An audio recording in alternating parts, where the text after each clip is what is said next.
పెళ్ళైనా పండగైనా వేడుక ఏదైనా పట్టుచీరల ప్రత్యేక వేదిక వారాహి సిల్క్స్. సాంప్రదాయానికి సౌందర్యానికి వారధి. నమస్తే, నేను Keshav. Welcome to Suman TV.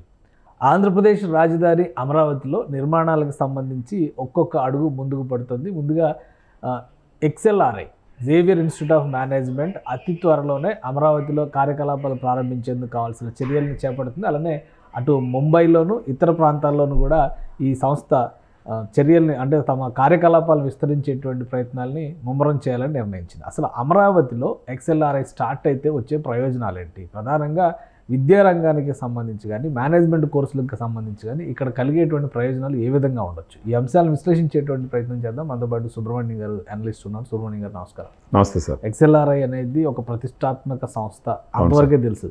తర్వాత ఏంటి మేనేజ్మెంట్లో కానీ ఈ సంస్థ రావడం వలన అమరావతిలో ప్రధానంగా రాజధాని నిర్మాణంలో చాలా సంస్థలకి భూములు కేటాయించారు. XLRI అన్నిటికంటే ముందుగా చొరవ చూపిస్తోంది. ఇక్కడ నిర్మాణాలు పూర్తి చేసేటువంటి ఆలోచనతో ఉంది అనేది సమాచారం. ఏంటి దీని సారాంశం? ఇప్పుడు మీరు ఇండియాలో చూసినారంటే సార్, మేనేజ్మెంట్ ఇన్స్టిట్యూషన్స్లో మనకు అందరికీ తెలిసింది IIMs, Indian Institute of Management, Ahmedabad, Bengaluru, ఇవన్నీ చెప్తుంటారు. వాటన్నిటికన్నా ముందర కూడా ఈ జేవియర్ స్కూల్ ఆఫ్ మేనేజ్మెంట్ 1949లో స్టార్ట్ చేసినారు సార్. ఓకే. ఇది స్టీల్ సిటీ అయినటువంటి జంషెడ్పూర్లో 40 ఎకరాల ల్యాండ్లో ఇది స్టార్ట్ చేసినారు. ఇప్పుడు దాని ర్యాంకింగ్ చూసినారు అనుకోండి, బిజినెస్ మేనేజ్మెంట్ స్కూల్స్లో NIRF వచ్చేసి 9th ర్యాంక్ ఇచ్చింది, అవుట్లుక్ ఆఫ్ ఇండియా వచ్చేసి 1st ర్యాంక్ ఇచ్చింది సార్. ఓకే. వీళ్ళ మేజర్ ఇది ఏంటి అంటే ఫ్యూచర్ లీడర్స్ని డెవలప్ చేయడం, ఆ కంట్రీ ఎకానమీని మార్చడం అన్నది వీళ్ళ మెయిన్ అజెండా సార్. వీళ్ళు చాలా సంవత్సరాల పాటు ఒకే ఇన్స్టిట్యూట్తో ఆపరేట్ చేసినారు. 2020లో సెకండ్ ఇన్స్టిట్యూట్ ఢిల్లీలో పెట్టడం జరిగింది. అటువంటి ఆలోచన ఉన్నటువంటి ఒక ఇన్స్టిట్యూట్ ఇది. దీంట్లో మీరు ప్లేస్మెంట్స్ చూసిన 1949లో స్టార్ట్ అయితే 2020 వరకు ఒకటే ఇన్స్టిట్యూట్, అది కూడా జంషెడ్పూర్లో ఉండింది. ఆ తర్వాత 2020లో ఢిల్లీలో ఒక ఇన్స్టిట్యూట్, అది ఒక 36 ఎకరాల విస్తీర్ణంలో పెట్టడం జరిగింది. ఇప్పుడు ముఖ్యంగా మీరు దాంట్లో చదివి బయట వచ్చిన వాళ్ళ జీతభత్యాలు ఎలా ఉంటాయి అని ఒకసారి ఆలోచించినప్పుడు, ఈ జంషెడ్పూర్లో ఉండే మెయిన్ బ్రాంచ్లో మీరు చూసినారంటే ఈ ఇయర్ క్యాంపస్ ప్లేస్మెంట్స్లో మీరు చూసినారంటే హయ్యెస్ట్ ప్యాకేజ్ వచ్చేసి 53.53 lakhs సార్, హయ్యెస్ట్ ప్యాకేజ్ 2024లో.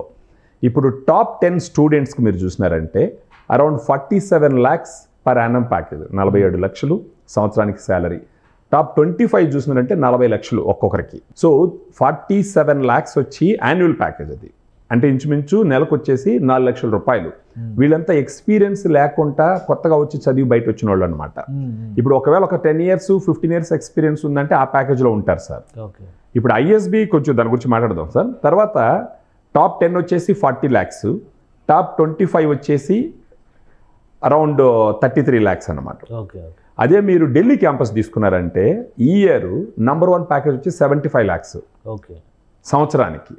తర్వాత వచ్చేసి టాప్ 10 వచ్చేసి 47 lakhs, అగైన్ టాప్ 25 వచ్చి అగైన్ 30 lakhs సమ్వేర్ వచ్చిందనమాట. అంటే ఆ ఇన్స్టిట్యూట్లో ఒక కుర్రాడు మేనేజ్మెంట్ కోర్సు చేసి బయట వచ్చినాడంటే ఇంచుమించు 40 లక్షలు యావరేజ్ ప్యాకేజ్ చూసినారంటే 47 లక్షల ప్యాకేజ్తో స్టార్టింగ్ వాళ్ళ కెరీర్ స్టార్ట్ చేస్తారు. ఇటువంటి ఒక గొప్ప ట్రాక్ రికార్డు ఉన్నటువంటి మేనేజ్మెంట్ స్కూల్, దాన్ని ఇప్పుడు అమరావతిలో 50 ఎకరాల్లో పెట్టడానికి ప్రయత్నం జరుగుతుంది సార్. ఇన్ని డెవలప్డ్ స్టేట్స్ ఉన్నప్పటికీ అమరావతిలో XLRI తీసుకొచ్చి పెట్టడానికి గల రీజన్, ఇప్పుడు చంద్రబాబు నాయుడు గారి గత ఎక్స్పీరియన్స్ మీరు చూసినారనుకోండి, మనం దేన్ని రెఫర్ చేయాలంటే ISBని రెఫర్ చేయాలి sir, Indian school of business. ISB వచ్చి ముఖ్యంగా ఒక 10 సంవత్సరాలు 20 సంవత్సరాల ఎక్స్పీరియన్స్ ఉన్న వాళ్ళకి పెట్టినటువంటి ఇన్స్టిట్యూట్ అది. దాంట్లో 1 year కోర్సు బాగా ఫేమస్ అది ISBలో. మీరు ఇప్పుడు ఇక్కడ హైదరాబాద్లో చూసినారంటే ISB పెట్టినటువంటి ఆ ఫైనాన్షియల్ డిస్ట్రిక్ట్ ఏరియాలో అప్పుడు మొత్తం అడుగు నింది. ఆ ISB కూడా హైదరాబాద్కి ఎలా వచ్చిందో కూడా మీకు తెలిసిన విషయమే. ISB ఫస్ట్ వచ్చి అంటే ఇండియాలో ఉన్న టాప్ కంపెనీ CEOs ఒక ఇలాంటి ఇన్స్టిట్యూట్ పెట్టాలా అని డిసైడ్ చేసినప్పుడు అది బెంగళూరుకి బాంబేకి వెళ్ళిపోతే వీళ్ళు ఫోన్లో మాట్లాడినా కానీ వాళ్ళు ఉండేసి లేదు, ఆల్రెడీ ఇది ప్లేస్ ఫైనలైజ్ అయిపోయింది, డిసైడ్ అయిపోయింది, మాట్లాడడానికి ఏం లేదని చెప్పినప్పుడు చంద్రబాబు నాయుడు గారు ఒక్కసారి విజిట్ చెయ్యండి, మీ డెసిషన్ ఏమన్నా తీసుకోవచ్చు అని చెప్పి ఈయన మంత్రుల్ని ఎయిర్పోర్ట్ పంపించి వాళ్ళని ఎస్కార్ట్ చేసి తీసుకొచ్చి ఈయన చేతితో వడ్డించి అప్పుడు అడగడం జరిగిందంట.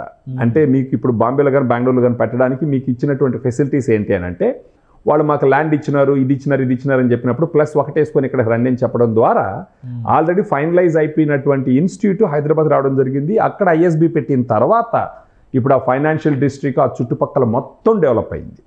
ఇప్పుడు ఎవరు కూడా ఐఎస్బి నుంచి బయట వచ్చినారంటే కోర్టులో ప్యాకేజ్ ఉంటుంది వాళ్ళది, కనీసం 50 లక్షలు 60 లక్షలు కోర్టులో ప్యాకేజ్ ఉంటుంది. ఇప్పుడు అది 20 సంవత్సరాలు కూడా పూర్తి చేసుకునింది. ఇప్పుడు అదే విధంగా అమరావతిలో కూడా ఒక నాలెడ్జ్ సిటీ అనుకొని అక్కడ Vellore institute of technology, Amrita institute, దాంతోపాటు ఇప్పుడు ఎక్సెల్ఆర్ఏ తీసుకొచ్చినారంటే ఖచ్చితంగా దాంట్లో వచ్చి చదివి దాంట్లో నుంచి బయట వచ్చినారంటే వాళ్ళు వచ్చి ఎన్నో వ్యాపార సంస్థల్లో జాయిన్ అయ్యి ఆ వ్యాపారాన్ని ముందరికి తీసుకొని పోవడం ద్వారా ఎకానమిక్ కంట్రిబ్యూషన్ జరుగుతుంది.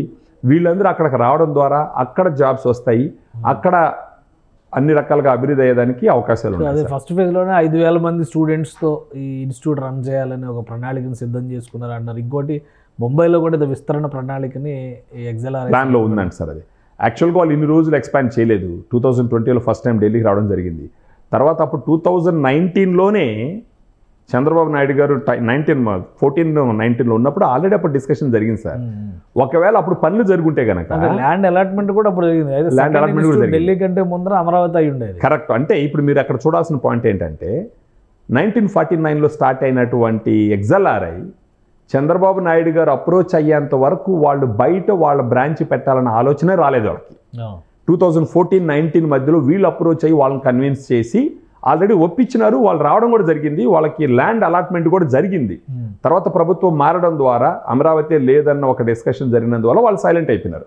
తర్వాత మళ్ళీ కూటమి ప్రభుత్వం వచ్చిన తర్వాత ఫస్ట్ వాళ్ళు టేకప్ చేసింది జూలై నెలలోనే. ఫస్ట్ వాళ్ళు టేకప్ చేసిందే వచ్చి ఎక్సెల్ఆర్ఏని మళ్ళీ తీసుకురావాలని చెప్పేసి 250 కోట్ల పెట్టుబడితో ఈ క్యాంపస్ స్టార్ట్ అవుతుంది సార్. సో అలాంటి ఒక మంచి ఇన్స్టిట్యూట్ తీసుకొచ్చి అక్కడ పెట్టడం ద్వారా, అది కాకుండా 75 సంవత్సరాల అనుభవం ఉన్నటువంటి ఎక్సెల్ఆర్ఏ, 75 సంవత్సరాల ఐఐఎమ్స్కి ముందర నుంచి ఉన్న ఇన్స్టిట్యూట్ ఇది. అంత అనుభవం ఉన్నటువంటి ఒక మేనేజ్మెంట్ స్కూల్ తీసుకొచ్చి అమరావతిలో పెట్టడం అనేది ఖచ్చితంగా it's going to have a great fruits in future ఖచ్చితంగా. రైట్. థ్యాంక్ యూ సుబ్రహ్మణ్యం గారు, మీ అభిప్రాయం తెలియజేసేందుకు. ఇది ఎక్సెల్ఆర్ఏ సంస్థకు ఉన్నటువంటి ట్రాక్ రికార్డు మేనేజ్మెంట్ ఎడ్యుకేషన్లో ఇండియాలోనే ప్రతిష్టాత్మక సంస్థల్లో ఒకటి.